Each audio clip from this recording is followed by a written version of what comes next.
कृषी विभागाच्या वतीने नांदेड शहरातील नवा मोंढा येथील कृषी उत्पन्न बाजार समितीच्या मैदानावर 2 दिवसीय जिल्हा कृषी व धान्य महोत्सवाचे आयोजन कृषी विभागाच्या वतीने करण्यात आले। यासाठी भला मोठा मंडप उभारण्यात आलाय। उन्हाळ्याचे दिवस असल्यामुळे प्रत्येक स्टॉलवर कूलर फॅनची व्यवस्था करण्यात आली नसल्यामुळे ग्राहकांना व शेतकऱ्यांना उकाड्याचा सामना करावा लागलाय। त्याचबरोबर महोत्सवात शेतातील माल विक्रीसाठी आणलेल्या शेतकऱ्यांना दुपारी जेवणासाठी कच्ची खिचडी देण्यात आली। त्यामुळे अनेकांनी याबाबत नाराजी व्यक्त केली, तर काही युवा शेतकऱ्यांनी कृषी महोत्सवाबाबत तीव्र संताप व्यक्त केलाय। अगोदर राज्यातील शेतकरी आत्महत्या थांबवा, शेतकरी आत्महत्याग्रस्त कुटुंबियांना शासनाची मदत मिळत नाही, पण कृषी महोत्सवासाठी लाखो रुपये खर्च केले जात आहेत। या कृषी महोत्सवात आमचे खरे शेतकरी बोटावर मोजण्या इतकेच आहेत। बाकी सर्व लघु उद्योग उभारलेले, महिला बचत गटातून उद्योग उभारलेल्या व्यावसायिकांचे पदार्थ त्यांचे प्रोडक्ट्स विक्रीसाठी आणले आहेत। तळागाळातील शेतकऱ्यांना कृषी महोत्सवाची माहितीच नाही। कृषी विभागाचा हा महोत्सव निव्वळ फोटो सेशन असल्याचा संताप नांदेड जिल्ह्यातील युवा शेतकऱ्यांनी व्यक्त केलाय। सनात चांदू हनुमते राहणार दिवशी खुर्द तालुका भोकर येथे शेतकरी असून मी या ठिकाणी कृषी महोत्सवानिमित्त आलो असून या ठिकाणी मी तुरडाळ घेऊन आलेले आहे। या ठिकाणी जेवणाची व्यवस्था अतिशय निष्कर्ष पद्धतीने करण्यात आलेली आहे। या ठिकाणी स्टॉलला फॅन सुद्धा बसवण्यात आलेला आहे। यांचा आता आम्ही म्हणत आहोत आमच्या कृषी सहाय्यक बिलेवाड सरांना, त्यांनी म्हणाले करतो थोडा वेळ, पण कसं ह्या उन्हामुळं उपासामुळं जीव तगमग होत आहे। लवकरात लवकर सोय केली म्हणजे बरं होईल। बरी झाली चावून आली मला लय. हा चावून आली चांगली गाठ असणाऱ्या माणसाला बरी आहे, मला बरं नाही आता। काय झाली? कशी केलाय? शिजवलं नाही? थोडं शिजलं, कमी शिजलं, आता आमच्या सरकारला जरा नरम पाहिजे। काय सांगा? नांदेडचा जे कृषी महोत्सव आहे, हा कृषी महोत्सव नाहीच, हा सगळा थोतांड महोत्सव आहे म्हणायला काही हरकत नाही।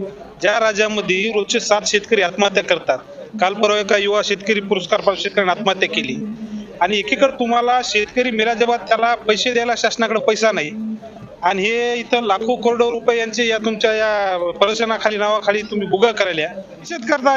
हे पैसे याच्यामध्ये वापरायच्या नावचं शेतकऱ्याच्या कल्याणकारीसाठी काहीतरी वापरा तुम्ही।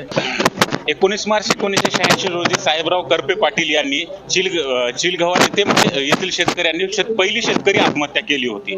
त्याच्यानंतर आजपर्यंत आपण जवळपास 2025 पर्यंत आलोय, म्हणजे जवळपास 50 वर्षाच्या काळामध्ये शेतकरी आत्महत्या आणि त्याच्यामध्ये कोणताही बदल झालेला दिसून येत नाही। फक्त आपण जर सांगायला गेलो तर कागदोपत्री योजना आणि कागदोपत्री शेतकऱ्यांचे घोडे नाचवले जातात। याच्या व्यतिरिक्त जर बघायला गेलं तर रोज महाराष्ट्रामध्ये शेतकरी आत्महत्या 7च्या पेक्षा अधिक आत्महत्या होत असताना अशा कार्यक्रमातून काय फलित आलं हे माननीय जिल्हा कृषी अधीक्षक साहेबांनी उघडपणे सांगावं, आणि म्हणजे त्यांनी उघड डिबेट करावी आमच्या सोबत, म्हणजे जेणेकरून त्यांनाही कळून चुकेल की त्यांनी किती आणि कसा वायफळ खर्च करतायत। हा कृषी महोत्सव मी फक्त इथं याच्यासाठी आलो होतो की याचं आकलन काय करता येईल त्या संदर्भात आलो होतो। इथं फक्त पांढरपेशी जमात, ज्याच्यासाठी आपण म्हणतो की म्हणजे हौशे गौश नवशे, जसं आपण माळेगावच्या यात्रेमध्ये बघतो त्या पद्धतीचे लोक आलेले आहेत। त्याच्यातनं आउटपुट आणि किंवा हे फारसं काही इथून घेऊन जाण्यासारखं मिळणार नाही। हा महोत्सव म्हणजे मनोरंजनाचं एक माध्यम म्हणून कृषी सहाय्यक, कृषी अधिकारी यांचं हे मनोरंजनाचं माध्यम अशाच पद्धतीचा हा उत्सव आहे। यामध्ये कोणताही शेतकरी उपस्थित नाहीये, शेतकऱ्याला उत्साह नाहीये या महोत्सवामध्ये। या ठिकाणी ओढून 10-5 पेटे बांधण्यासाठी गावगाड्यातील पंढरपेशी शेतकरी या ठिकाणी आल्याचं आपल्याला पाहायला मिळते। या व्यतिरिक्त कृषी सहाय्यकाला कसल्याच पद्धतीचं काम नाहीये। गावगाड्यामध्ये महिन्याला एक कृषी सहाय्यक येण्याचं सुद्धा काम करत नाही, आणि शेतकऱ्याचा कृषी सहाय्यकावर विश्वास नाही आणि कृषी सहाय्यकाचा शेतकऱ्यावर विश्वास नाही, अशी एकंदरीत देशामध्ये राज्यामध्ये परिस्थिती असल्याचं आपल्याला पाहायला मिळतं। आपल्याला काय वाटतं? हा कृषी महोत्सव म्हणजे माळेगाव यात्रा अशा पद्धतीचा हा उत्सव आहे। या ठिकाणी आलेले हौशे गौशे नवशे जे काही कृषीशी संबंधित असणारे अधिकारी आहेत, पदाधिकारी आहेत, आणि या ठिकाणचे पांढरपेशी जे राज्यकर्ते आहेत, त्यांनी या ठिकाणी भीती कापण्याच्या पलीकडे दुसरं कुठलंही काम गेलेलं नाहीये। आज घडीला आपण पाहायला गेलं तर शेतीमध्ये पिकवलेलं सोयाबीनचं मूल्य आपण पाहतोय 3700-3800 रुपये क्विंटलनं, आणि गोंडर जनावरांना अशा पद्धतीची परिस्थिती झालेली आहे।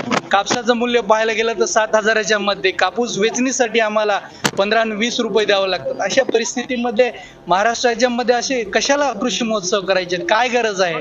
माझ्याच बाबतीमध्ये सांगतो, आत्ताच या ठिकाणी एक कृषी सहाय्यक भेटले. मागच्या 2 वर्षापूर्वी मी 7 एकरसाठी ठिबकचं घेतलेलं होतं. कृषी महोत्सवामधून थेट शेतकऱ्यांचा माल ग्राहकांपर्यंत पोहोचण्यासाठी अजिबात नाही, शून्य आहे. आलेला आहे. हे पूर्णपणे थोतांड आहे. हे काही आज 2 वर्षानंतर आपल्या लक्षात येईल. या ठिकाणी कोणत्याही शेतकऱ्याचा माल कोणत्याही ग्राहकापर्यंत पोहोचल्याचं आपल्याला लक्षात येणार नाही. फक्त ते जे आपण पाहतोय बचत गटाच्या माध्यमातून जे काय पॉकेट तयार केलेले आहेत ते पॉकेट अशाच पद्धतीनं उद्याच्याला आपल्याला पाहायला मिळतील.